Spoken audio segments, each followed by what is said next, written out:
नमस्कार दोस्तों, मैं नित्यानंद पांडे आपके अपने चैनल नित्य साधना में आपका स्वागत करते हैं। तो दोस्तों, आज हम चर्चा करेंगे हनुमान चालीसा। अगर हनुमान चालीसा का पाठ आप इस प्रकार से करते हैं तो मात्र 3 दिनों में आपकी दुर्लभ से दुर्लभ मनोकामना पूर्ण हो जाएगी। यह 100% गारंटी है। एक चीज़ बताना चाहूँगा, इस पाठ को अपनी मनोकामना के लिए आप कर सकते हैं, अपनी भलाई के लिए इस पाठ को कर सकते हैं। इस पाठ को दूसरे के अनिष्ट के लिए, दूसरे के बुरा के लिए आप कतई न करें। इस पाठ को किसी का कुछ बिगाड़ने के लिए न करें, इस पाठ को किसी का अनिष्ट करने के लिए न करें। मैं ये फिर से बताना चाहूँगा, इस पाठ को अपनी भलाई के लिए, आप बहुत दिनों से परेशान हैं, कोई काम नहीं बन पा रहा है, कोई मनोकामना है वो पूर्ण नहीं हो पा रही है, तो आप इस पाठ को अवश्य कर लें। दोस्तों, तंत्र शास्त्र में इस तरीकों को बहुत ही पावरफुल माना गया है। बहुत दिनों से अगर परेशान हैं तो आपकी मनोकामना नहीं पूर्ण हो पा रही है, कोई काम रुका हुआ है, तो इस पाठ को आप अवश्य कर लें। दोस्तों, आप जानते हैं हनुमान चालीसा पढ़ने से कोई भी, अगर इस तरीके से आप पढ़ते हैं तो कोई भी मनोकामना पूर्ण हो जाएगी। और इस कलयुग के साक्षात देवता हनुमान जी हैं। किसी भी प्रकार का कष्ट हो वह आपसे दूर हो जाएगा। तो दोस्तों, इस पाठ को कैसे करना चाहिए? तो इस पाठ को शुक्ल पक्ष के पहले मंगलवार से शुरू करना है। अगर आप बहुत ही ज़्यादा परेशान हैं तो किसी भी मंगलवार से अपना शुभ समय देख लें और किसी भी मंगलवार से इस पाठ को आप कर सकते हैं। नहीं तो आप श्रावण मास के किसी भी मंगलवार से इसे शुरू कर सकते हैं। अब बात आती है कि कब और कैसे करना चाहिए। तो इस पाठ को मंगलवार के दिन शुरू करना चाहिए। अगर विशेष लाभ अगर आप चाहते हैं तो इस पाठ को शुक्ल पक्ष के पहले मंगलवार से करिएगा और इस पाठ को रात्रि में 9 बजे करना है। तंत्र शास्त्र में ये बताया गया है कि कोई भी पूजा पाठ अगर हम रात्रि के समय करते हैं, तो उसका हमें विशेष लाभ होता है। तो इस पाठ को आपको 9 बजे रात में करना है। इस पाठ को रात में करें। सर्वप्रथम आपको क्या करना है, कैसे करना है, तो श्री राम दरबार की आप फोटो लगा लें, जिसमें कि बजरंग बली का भी चित्र हो। राम दरबार की फ़ोटो लगाएं। तस्वीर का मुख पश्चिम के तरफ कर लें और अपना मुख पूरब के तरफ करना है।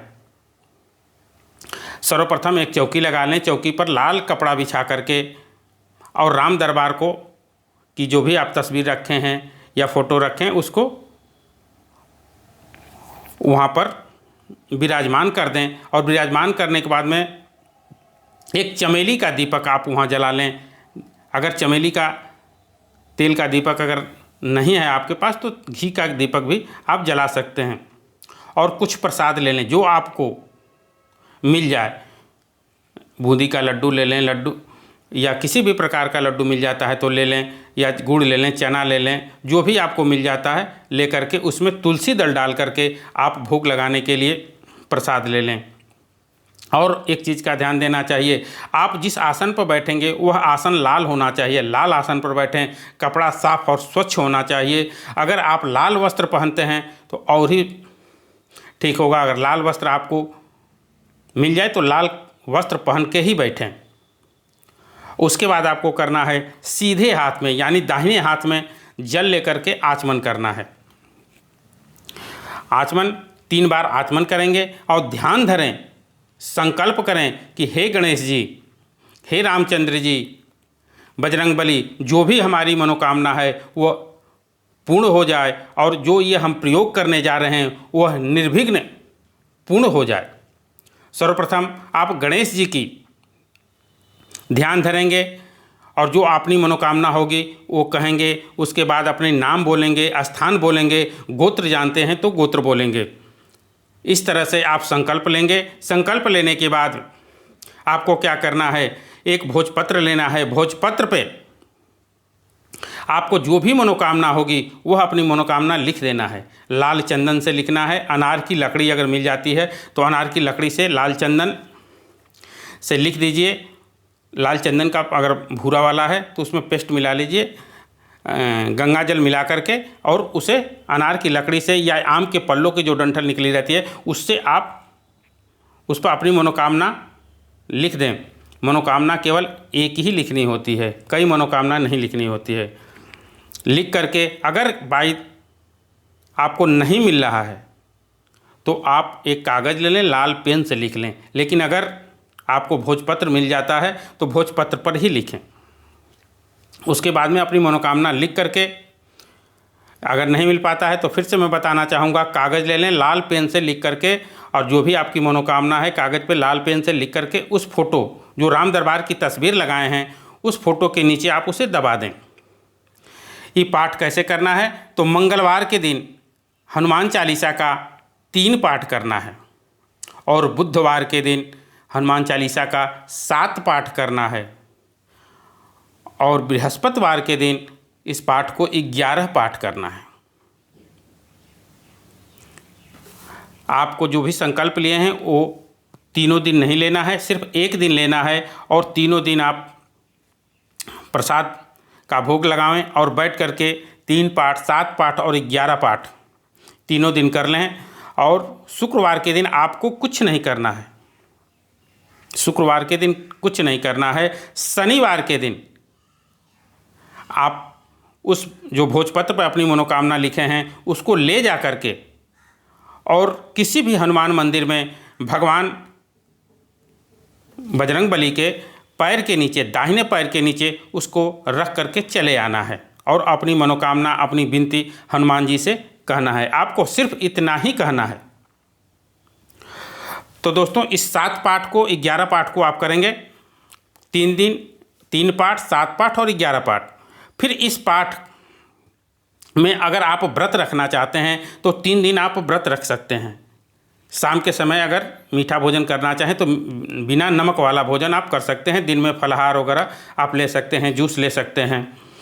उसके बाद जब यह पाठ आप कर लेंगे तो उसके बाद में आरती करनी होती है। पहले रामचंद्र जी की आरती करेंगे, फिर हनुमान जी की आरती करेंगे। उसके बाद जब आप इस पूजा को कर ले रहे हैं तो उठते समय आसन के नीचे थोड़ा सा जल गिरा करके और फिर उस जल को लेकर के माथे पर अपने लगाना है।